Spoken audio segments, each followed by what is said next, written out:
de confiar en ti, de depender de ti. Mira, hoy estamos aquí buscando más de ti.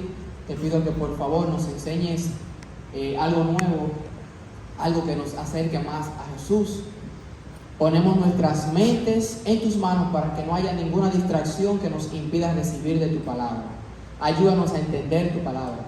Ayúdanos a que tu palabra hable en nuestros corazones y nos transforme, nos renueve, nos limpie, nos purifique.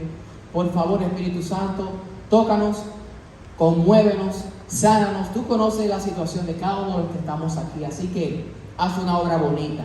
Y gracias, porque yo sé y lo creo que así será. En el nombre de Jesús. Amén. Puede tomar su lugar. Muy bien. En el día de hoy vamos a compartir una palabra que se encuentra en el libro de Corintios. Pero yo quisiera, darle las gracias por estar aquí. También saludamos a todos los que nos ven en línea. Y vamos a empezar esto hablando de algo muy inteligente. ¿Dónde está la gente inteligente? ¿Aquí hay personas inteligentes? Amén, amén. Levanta la mano a los que son inteligentes. Ok, bueno. Pregunta para gente sabia, gente inteligente. ¿Qué es la lógica?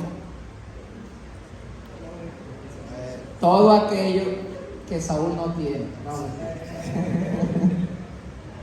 No, mira, una definición sencilla de lógica dice así: lógica es la disciplina que estudia las reglas del pensamiento correcto. Es decir, cómo razonar de manera coherente y válida. Nos ayuda a determinar si una idea, argumento o conclusión tiene sentido.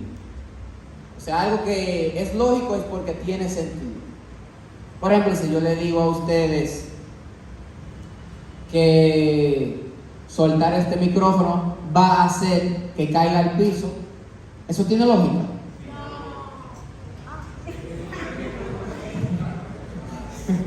Si yo suelto el micrófono se cae al piso, ¿eso tiene lógica?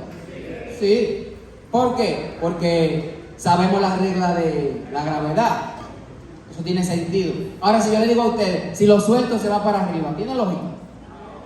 No tiene lógica. ¿Por qué? Por un conjunto de conocimientos que ya nosotros tenemos. Al ser humano le gusta mucho lo lógico, lo que tiene sentido. Lo que no tiene sentido es raro para nosotros. Entonces, ¿se han encontrado ustedes con cosas ilógicas en su vida?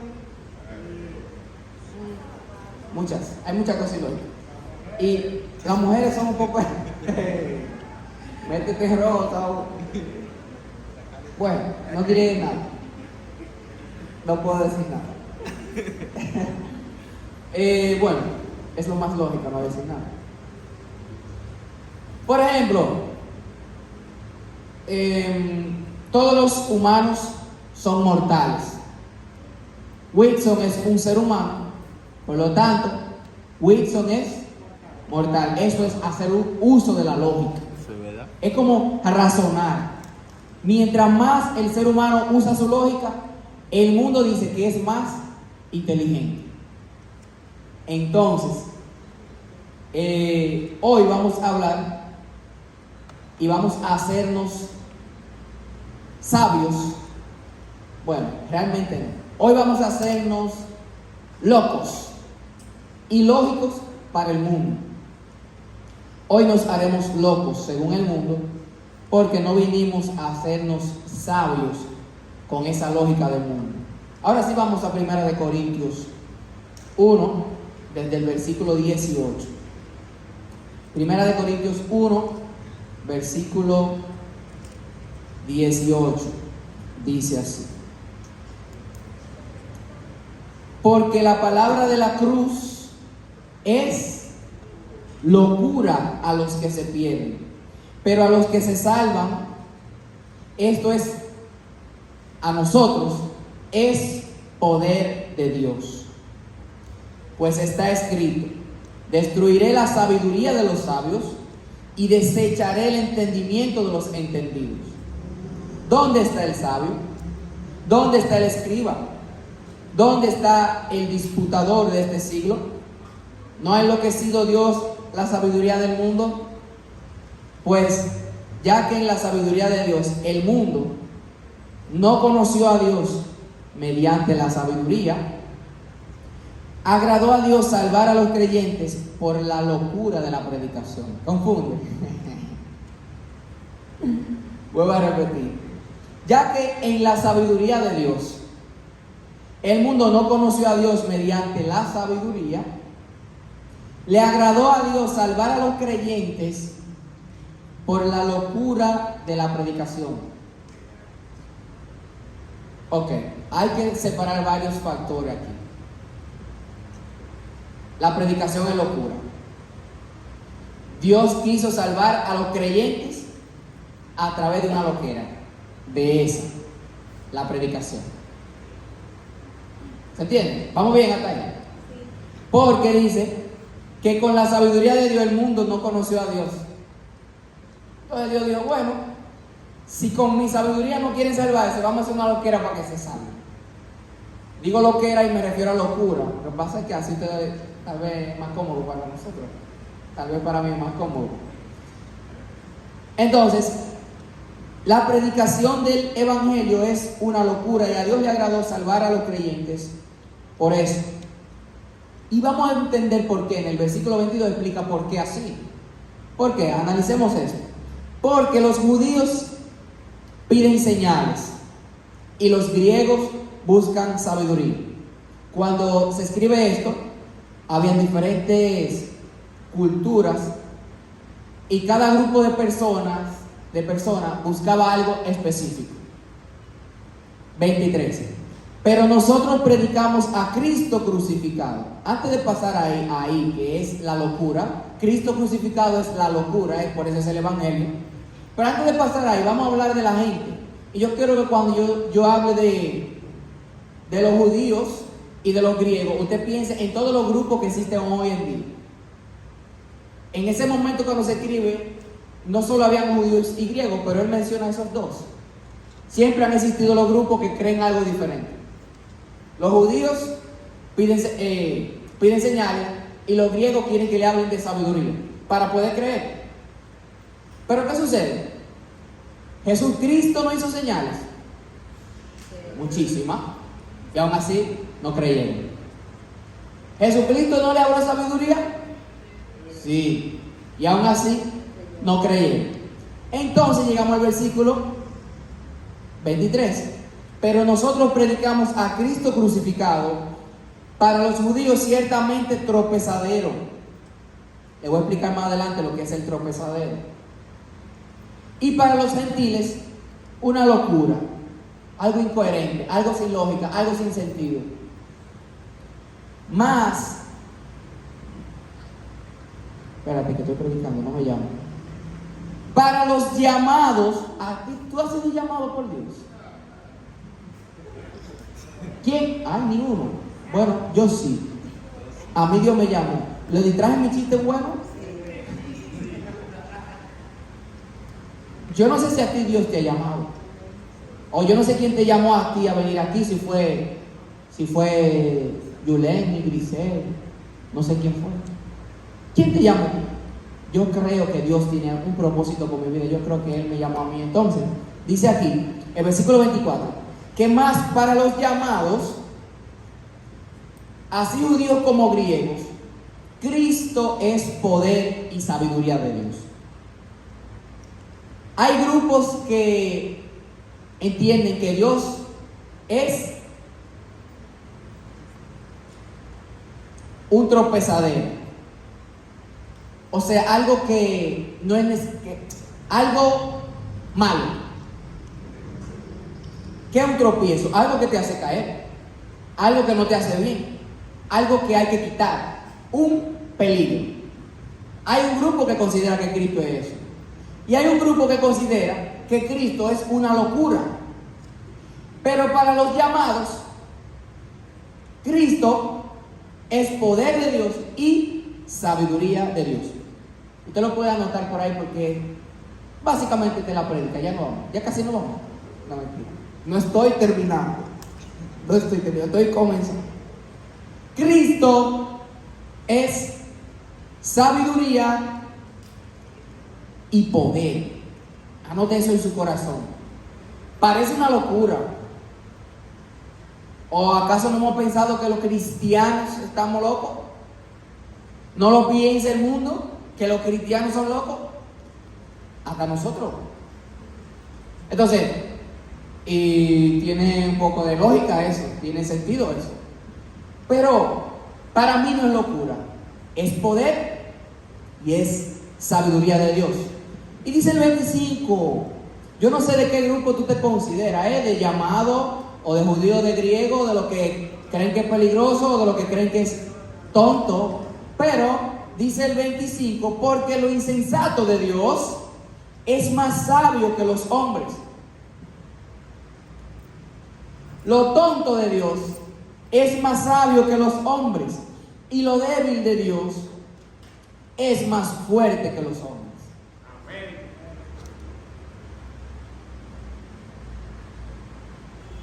A ver si puedo buscártelo en otra versión. No sé si se pueda poner en otra versión desde allá arriba, pero te voy a poner la nueva versión internacional. Primera de Corintios 1,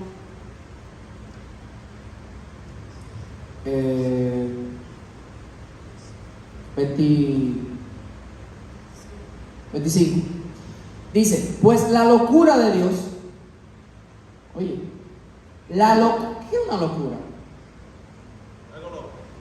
Quizás no nos parezca algo malo la locura porque estemos muy relacionados con ella, pero una locura es algo inimaginable, algo ilógico, algo como que no es bueno. No es bueno. Entonces, dice que la locura de Dios es más sabia que la sabiduría humana. Y la debilidad de Dios es más fuerte que la fuerza humana.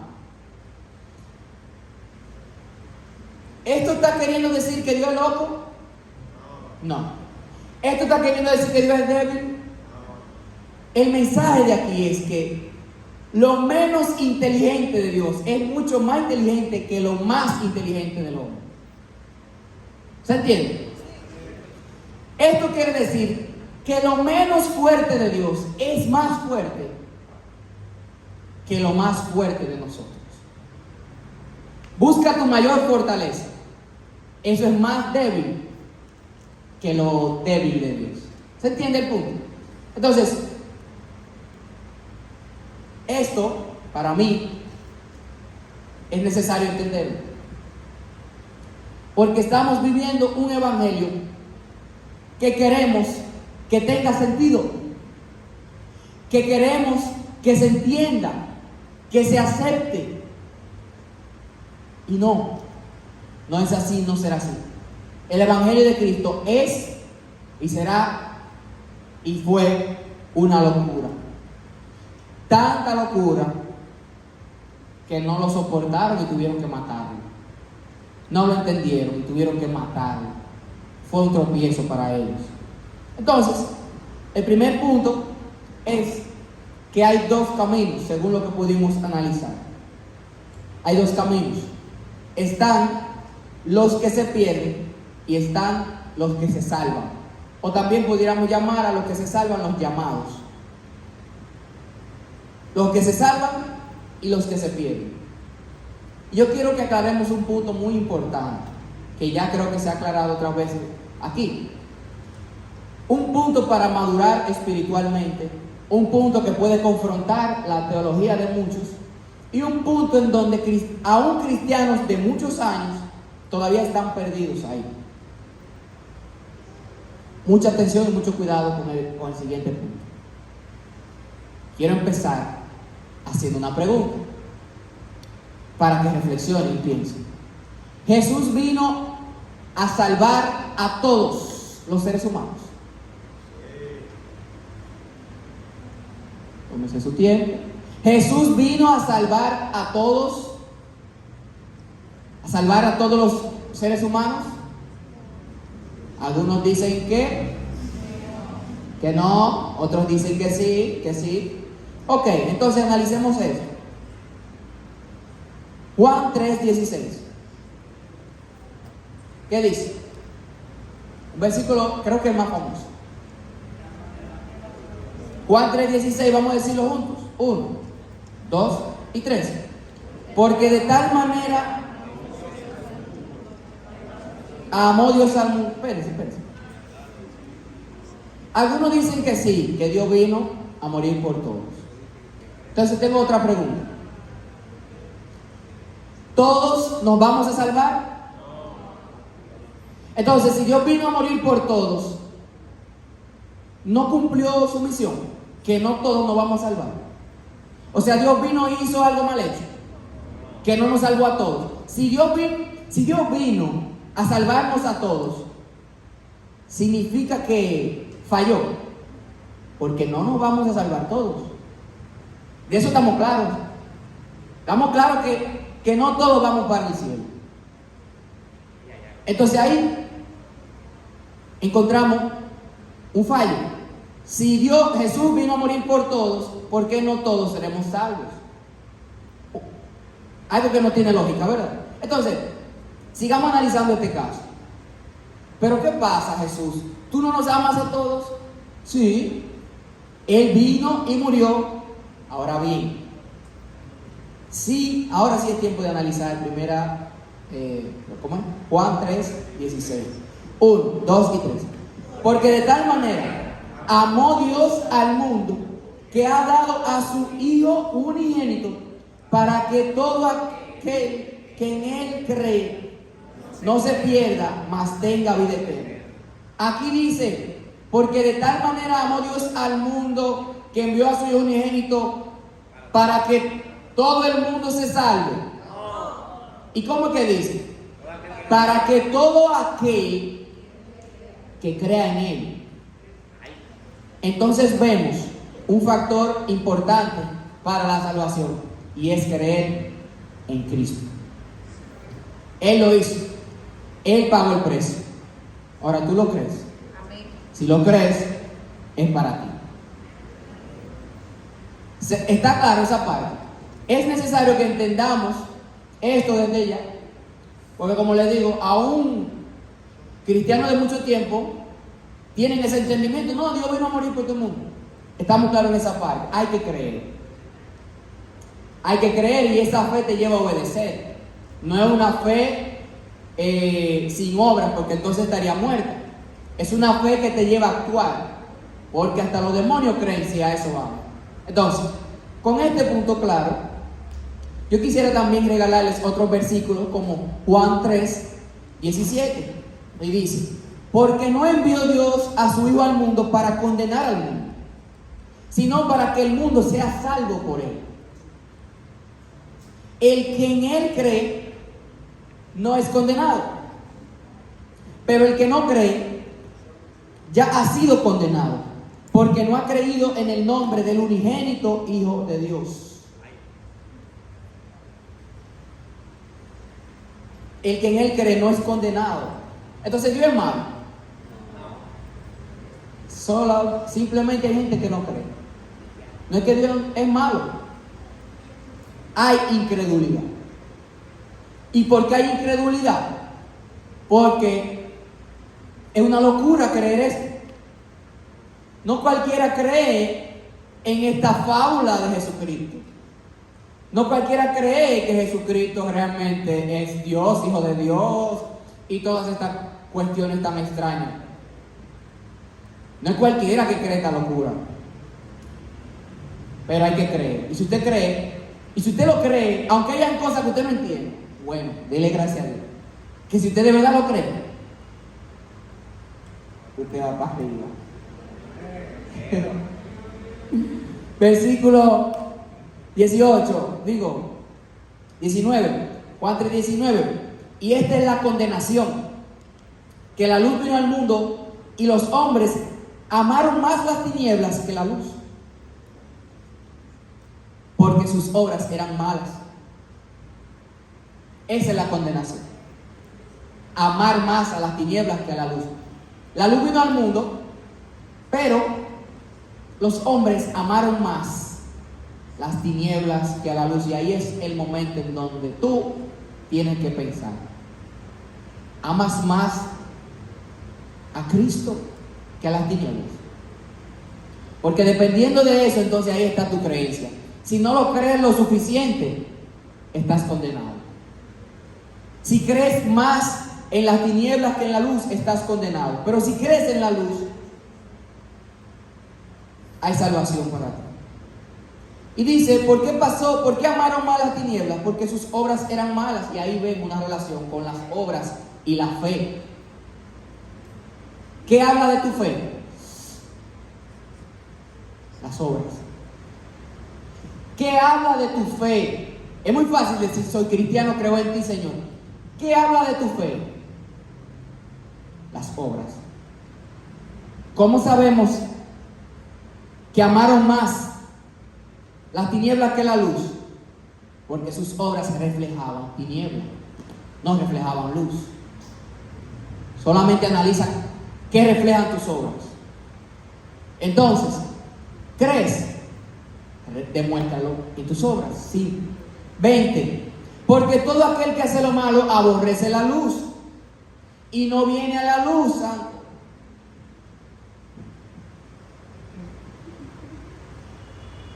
Todo aquel que hace lo malo aborrece la luz. No, yo amo la luz y está haciendo lo malo.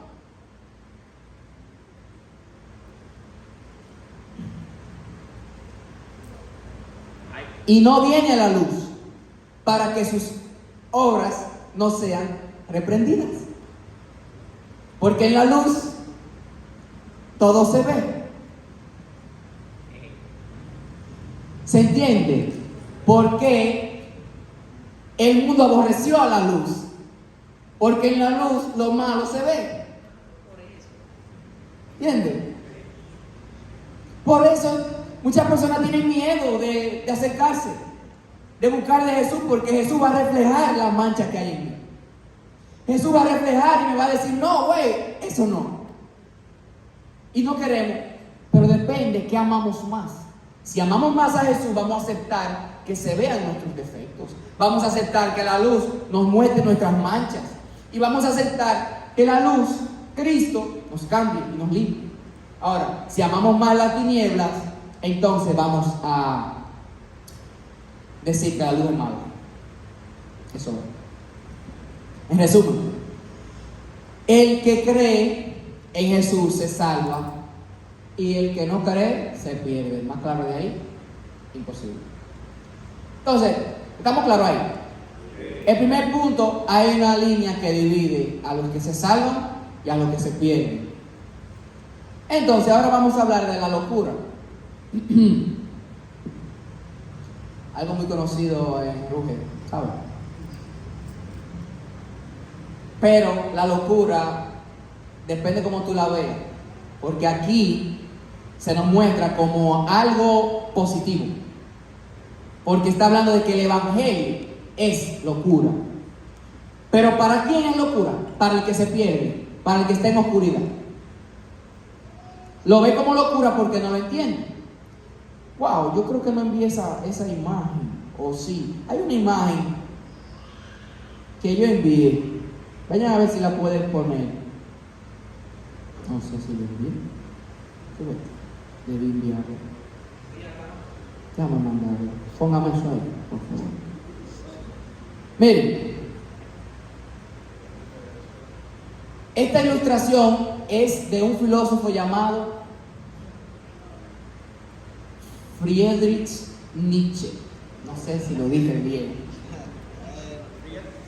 No lo voy a repetir. Se dice que de él, no estoy seguro, no lo voy diciéndolo, pero es una frase muy interesante. Y dice: aquellos que no oían la música pensaban que los que bailaban estaban locos. ¿Le ha pasado a usted? Déjeme ahí. ¿Le ha pasado a usted que usted tenga un audífono puesto y usted está sintiendo la música, pero alguien que no escucha su música lo ve y dice como, ¿y este loco? O quizás te ha pasado el caso contrario, tú estás viendo a alguien en un mood muy chévere y tú dices, oh, pero ¿Qué es lo que le pasa? Y tú tal vez no entiendes, tú no sientes la vibra, tú no lo entiendes, porque tú no tienes la música, tú no la escuchas para bailar igual que esa persona. Entonces, esto es lo que pasa, algo similar es lo que pasa con las personas que no creen el Evangelio. El que no cree el Evangelio no escucha la música y no puede bailarla. Y por eso se le hace una locura. Porque no siente, no escucha la música. ¿Y cómo va a bailar? Una persona, es muy difícil, muy raro. Tiene que llevar la música muy por dentro, porque a veces la música está dentro de ti. Y tú eres la música. Y tú eres el mood, tú sabes. Pero es muy difícil que si tú no tengas un entorno en donde tú sientas como, wow, tengo ganas de bailar. Desde que ponen una música, ¿qué es lo que siente tu cuerpo? Tú ves que tú empiezas a decir, solo le pasa. Eso pasa. A veces yo estoy dando clases y pasa un carro con una música y todos los estudiantes se me desalborotan y empiezan a bailar. Es normal. Pero para el que no oye la música, es una locura ver al que baila. Esto le pasó al rey David en una ocasión, en donde estaba trayendo el arca, creo yo, perdónenme si me equivoco. Pero el punto es que David estaba danzando, bailando, y dice Mical, güey, pero tú pareces un loco, ¿y qué es lo que te pasa? Y dice David, puedo parecer un loco delante de ti y delante de todo el mundo, pero yo voy a danzar en la presencia de Jehová. Porque el que entiende el Evangelio, el que conoce de verdad a Cristo, lo baila, lo vive. No importa cómo te vean, yo lo bailo. Gloria a Dios. Entonces, esto es una locura predicar de un Mesías. ¿Por qué es una locura? Porque se había profetizado durante muchos años, vendrá un Mesías que nos va a salvar al pueblo. Vendrá un Mesías que ese será rey de nosotros. ¿Y saben lo que llegó?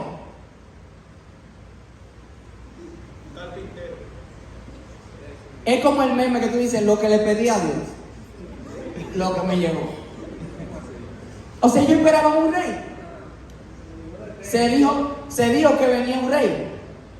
Pero el rey llegó de Temu. No llegó con una corona. No llegó en un palacio. ¿Saben qué llegó? Ay, Dios mío.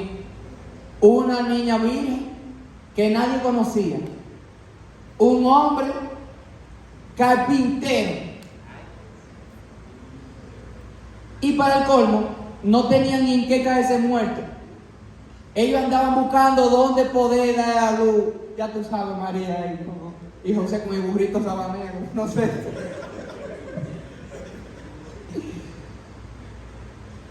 Entonces, es una locura creer que el Mesías Salvador era ese niño, nacido en Belén. Ustedes ven en Navidad lo que pone el pesebre, se dice. ¿Dónde fue que nació Jesús? En un pesebre. ¿Usted sabe lo que es un pesebre? Investigo. Se lo dejo de tarea. Oye, el gran Mesías esperado no nació en un palacio envuelto de sábanas de lino fino. ¿Sabe qué lo envolvieron? En pañales. No nació rodeado de la majestad y de la alta alcurnia. ¿Sabe dónde nació? ¿Rodeado de qué? Chivo y vaca y animal. Entonces, con razón, y eso es nada más el nacimiento. Pero nada de eso hacía sentido para la gente. Entonces, ¿cómo yo voy a adorar a este rey? ¿Cómo es ese que yo lo vi crecer y tal vez era vecino mío? Ese era lo que... ¿Cómo yo voy a creer en él? Es una locura. Entonces, es una locura predicar a un Mesías, que Mesías debe ser alguien poderoso. Un Mesías que fue crucificado. Algo débil. ¿Cómo tú, apóstol, vienes a mí a predicarme que yo crea en alguien que yo vi que lo mataron y yo vi cuando murió? ¿Cómo me va a salvar? No se pudo salvar a él mismo. Entonces, ¿cómo lo creo? ¿Cómo yo creo en alguien que se dejó matar? Eso fue una vergüenza. En vez de darles a los judíos y los griegos lo que pedían en libertad y sabiduría, Dios le da algo inesperado, algo ilógico. Un Mesías crucificado. Dos palabras que no concuerdan. El Mesías debía ser un rey. ¿Y qué hicieron? Lo mataron. No concuerdan. Se entiende que no creen. Quizás para nosotros es mucho más fácil creer que para ellos que lo vieron. Y ni así es fácil creer. Cristo, poder, Mesías, esplendor, triunfo, crucificado, débil, derrota, humillación. Entonces, Cristo crucificado era el mayor contraste, y eso era lo que se predicaba. Por eso es que es una locura. Para entender por qué es una locura hay que saber que la cruz era algo de delincuentes, era algo humillante y denigrante, no para darle muerte a un rey. Entonces es ilógico creer en alguien que fue crucificado. La cruz habla de lo que es vergonzoso, horrible. Entonces, Cristo crucificado es algo que no nos hace sentido. Los judíos consideraban a Cristo crucificado como un tropezadero, y para eso creo que tengo el versículo por ahí. Sí, Primera de Pedro 2. Es el 8, le voy a leer desde el 4. Dice: acercándonos a Él, piedra viva, desechada por los hombres, mas para Dios escogida y preciosa. Vosotros también, me vuelvo el 5. Sí, voy al 6. Por lo cual también contiene la escritura: he aquí pongo en Sión la principal piedra del ángulo, escogida y preciosa, y el que creyere en Él no será avergonzado. Para vosotros los que creéis, Él es precioso, pero para los que no creen, la piedra que los edificadores desecharon ha venido a ser la cabeza del ángulo, y piedra de tropiezo, y roca que hace caer, porque tropiezan en la palabra, siendo desobedientes, a lo cual también fueron destinados. O sea, no todo el mundo va a creer. Para algunos Cristo será motivo de creer. Para algunos Cristo será una loquera. Entonces, ¿dónde están los que creen? No sé. No sé. Algunos, por más prueba y evidencia y milagro que vean, y por más ciencia y sabiduría que le desate, seguirá siendo locura. Pero para algunos le basta con algo simple para creer. Ahora, el evangelio hay que predicarlo. ¿Por qué? Porque para que alguien sepa si cree o no cree, debe escucharlo. Entonces, ahí es que viene el poder de Dios. Es poder de Dios el evangelio. Y ahí llegamos al tercer punto. Me gustaría recapitular y saber si recuerdan los dos primeros puntos. El primero fue están mal. Primer punto: los dos caminos. Están los que se salvan y están los que se pierden. El segundo es la locura. ¿Se entiende por qué una locura el evangelio? Es muy fácil entender la locura. ¿Cómo es posible que el Hijo de Dios lo maten los hombres? No tiene sentido que si tú eres tan poderoso como dices ser, si es un milagro que tú hiciste de verdad, tú tenías el poder para hacerlo, bájate de ahí. Ve que tú no eres poderoso. Entonces es una locura. Es que realmente no tiene sentido humanamente. Pero es maravilloso nuestro Dios. Llegamos al tercer punto: el evangelio. El evangelio es algo paradójico, irónico, ilógico, impensable, incomprensible, irracional, incoherente, improbable, etc. Dios: voy a mandar a mi hijo a morir por la humanidad, y así poder salvarlos. Pero no lo voy a mandar como un gran rey. Ya aclaramos cómo lo mandó. Ese niño fue Jesús.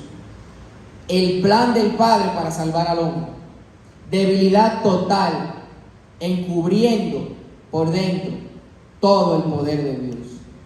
Humildad absoluta en un hombre, caminando por la tierra, sin ella saber que era el Rey de Gloria, en una misión de salvación, en donde dejó de reinar momentáneamente para sufrir y morir, para luego reinar eternamente y ser exaltado por los siglos de los siglos.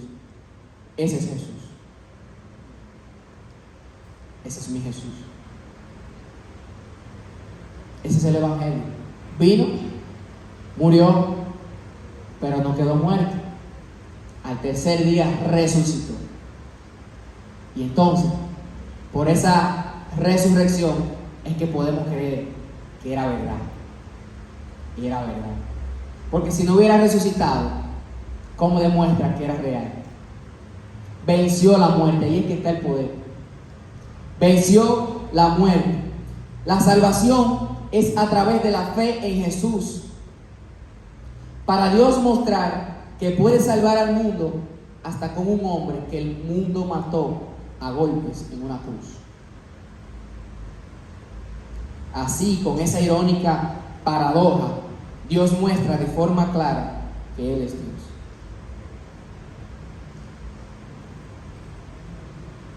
Les quiero compartir una ilustración que por favor les pido que muestren respeto y nadie se puede reír, por favor. Imagínense una bola de fuego. Una bola de fuego. Esa bola de fuego tiene vómito, popó de animales, espinas. ¿Se la imaginan? ¿Imaginan cómo huele? Lo difícil que sería agarrarla. En tus manos tú no tienes esa bola, tú tienes una burbuja. Linda, limpia, brillante, intacta. La cuidas para que nadie te la explote. La has cuidado por mucho tiempo. Entonces, de repente viene alguien con esa bola y la tira al aire. Te la tira. Te la tira. Hacia donde tú estás te la tira. ¿Qué harías tú? Tú tienes tu burbuja en la mano. ¿Qué tú haces si te la tiran, Dios mío? La bola esa. ¿No sabes? ¿Qué tú haces, Saúl, si te tiran esa bola? La deja que se caiga. Porque no tiene lógica que tú te tires algo sucio arriba. No tiene lógica que tú atrapes algo que te va a hacer daño, que te va a ensuciar, que huele feo y que te puede explotar algo que tú consideras valioso. Pero entonces, esa bola, o el que te tire esa bola, viene siendo Jesús.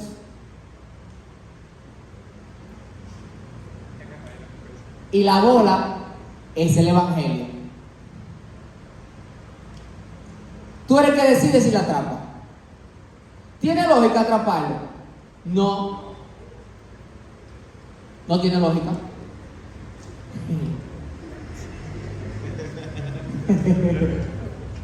No tiene lógica. Tú tienes una burbuja y tú la cuidas. Pero ¿qué pasa?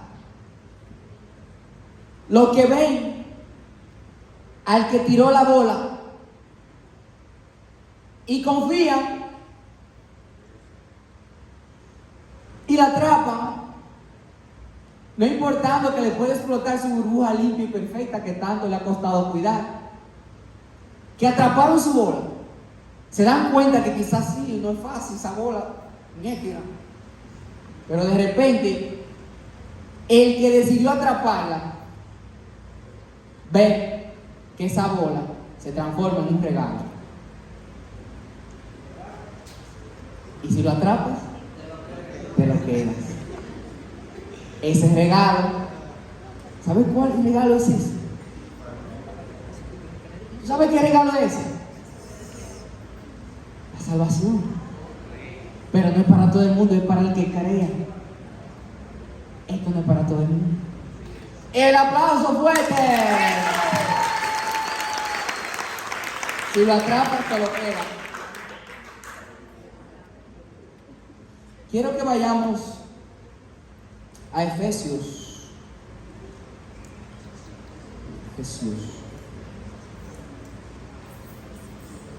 2.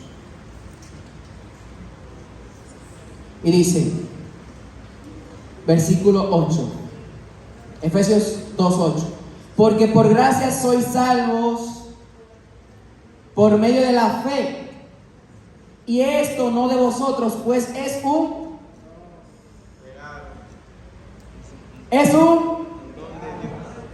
si lo atrapas te lo quedas. Es un don de Dios. Fue Dios que te lo tiró. No por obras, para que nadie se gloríe.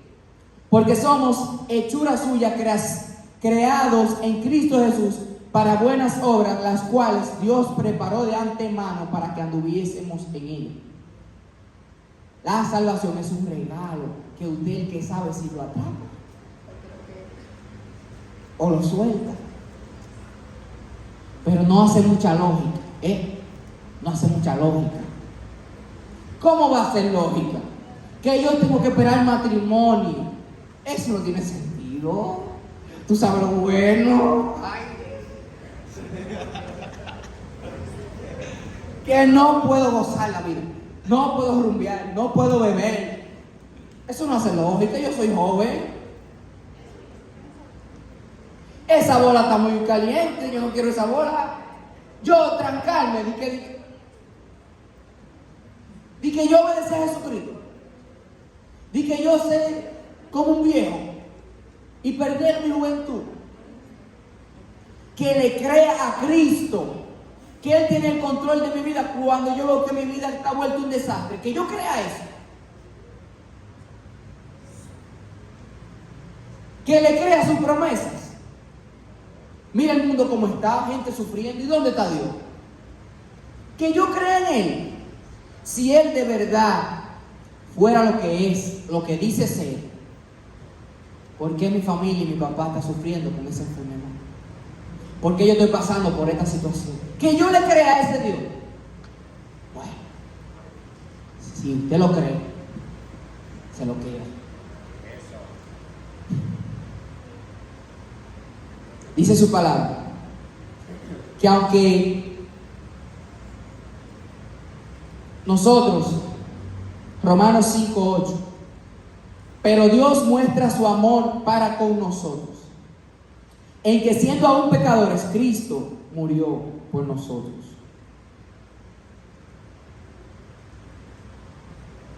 Y eso tiene lógica.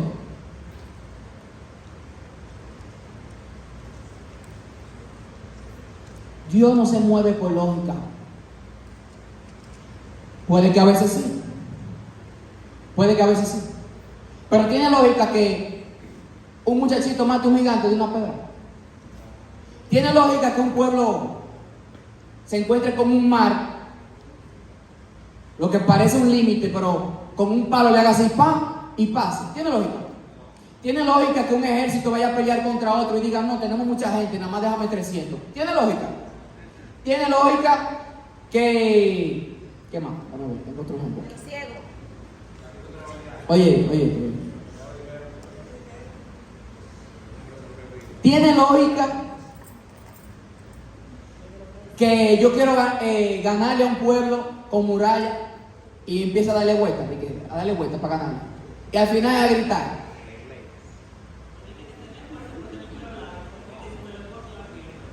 ¿Tiene lógica?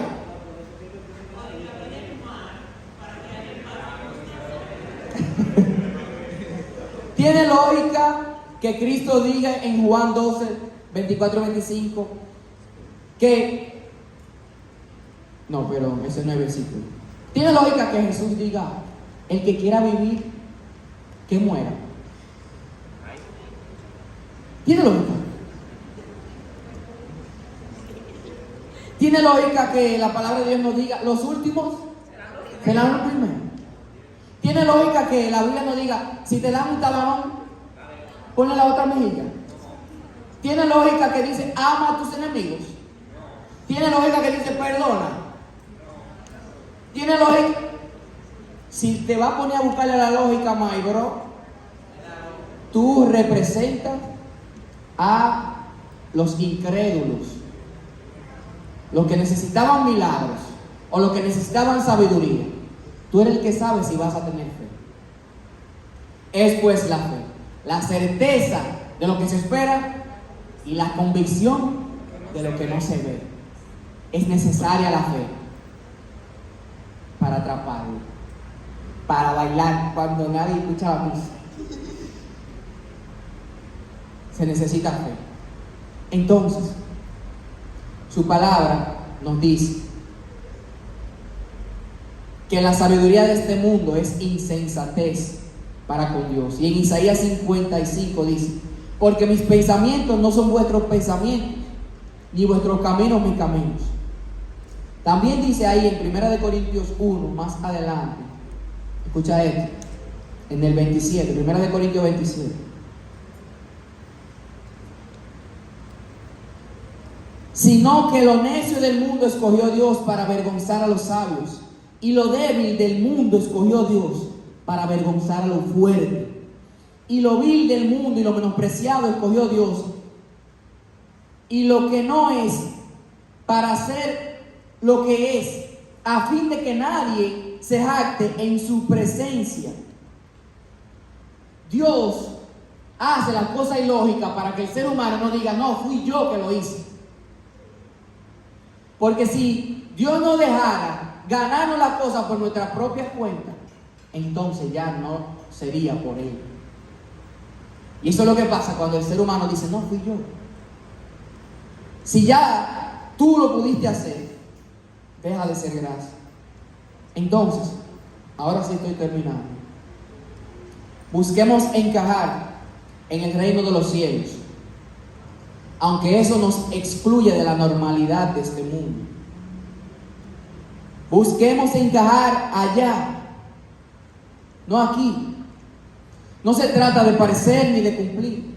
No se trata de pasar ni de encajar. Las cosas son más profundas de ahí. Sin Jesús estamos perdidos. Sin fe en su muerte y resurrección no hay salvación. ¿Qué vamos a hacer? ¿Vamos a ser normales para encajar en el mundo? ¿Vamos a dejar de lado la locura que representa a Jesús por temor a la presión que el mundo nos puede ejercer? ¿Vamos a ceder? ¿En serio vamos a preferir no bailar solo porque los demás no quieren escuchar la música? Si has escuchado la música del Evangelio de Jesús, baila. Vuélvete loco por Jesús y predica su palabra. Baila y haz discípulos. Baila y ten fe. Baila y obedece. Baila y predica. Baila y comparte ese poder que hay en el Evangelio de Cristo. Ponte de pie y adoremos a Dios con esto en nuestros corazones. Gracias, Señor, por tu palabra. Gracias por tu presencia. Gracias por la música que has puesto en nuestros corazones. Gracias, Señor, por ayudarnos a creer, aunque haya muchas cosas que no entendamos, Señor. Gracias, Señor, por morir por nosotros. Y adora al Rey.